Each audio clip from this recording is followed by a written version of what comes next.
Life here in our new home in Sun Valley, where we're surrounded with mountains and hills, has really been wonderful. The days are quiet, and I relish the fact that we are far from the hustle and bustle of the city. Truly, it's been healing to both body and spirit. I'm just so inspired to wake up every day, looking forward to the many things I want to do that bring me joy. I'm deeply grateful to the Lord for my wellness and the strength to be able to accomplish so many things every day. On the days that I go down in my stair climbing wheelchair, I station myself in our kitchen, cooking and supervising the tasks that needed to be done. I love cooking for the family, and in this video, I'll be cooking breakfast, lunch, and dinner. For lunch, I will be cooking our favorite Pinakbet, and that is basically sauteed vegetables, but these vegetables are native to the Philippines. They are called lowland vegetables, namely eggplant, okra, ampalaya or bitter gourd, squash, kamote or sweet potato, winged beans, squash blossoms, and malunggay, the fruit of the moringa tree. It's been rainy in Sun Valley lately, and when it rains, it's foggy and cold outside. So let's go into our kitchen where it's warm and start cooking.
I order vegetables about 3 times a month from a sister in Christ whose small business is selling vegetables.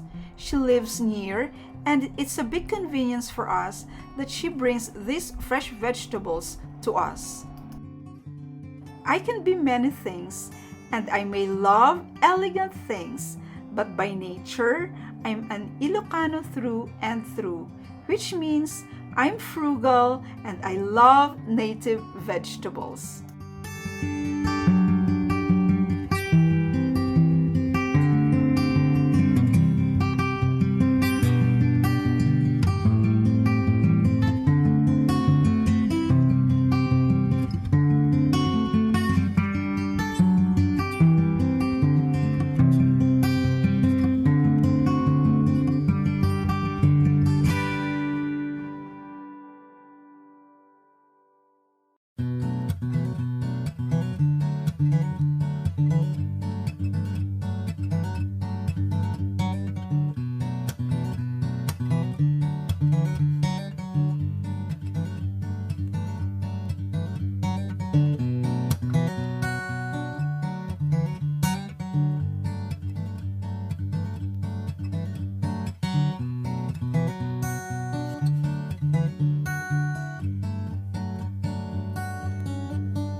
Tinola with ampalaya.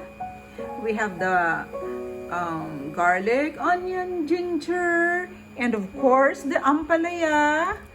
And bagoong, because we are going to saute it with bagoong.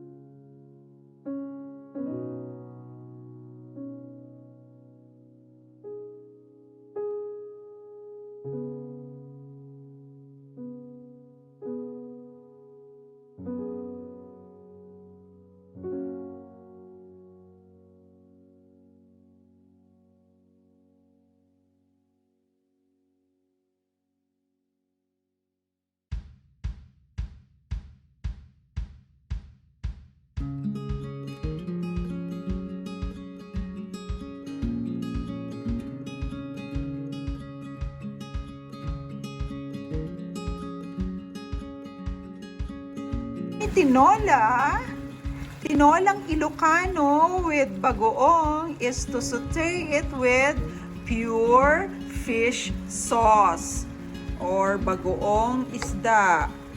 That's it.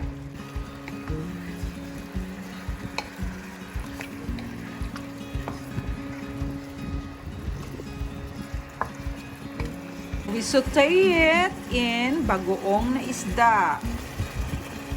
There. So yummy. Smells so yummy already.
Thank you so much for watching. I hope that you enjoyed today's video, especially for my international subscribers. I wanted to feature Filipino foods that we truly love. On next video, we are featuring and decorating with carpets and area rugs. That should be exciting. Talk about French Aubusson rugs, Persian rugs, and hand-knotted silk rugs. So, see you then! God bless!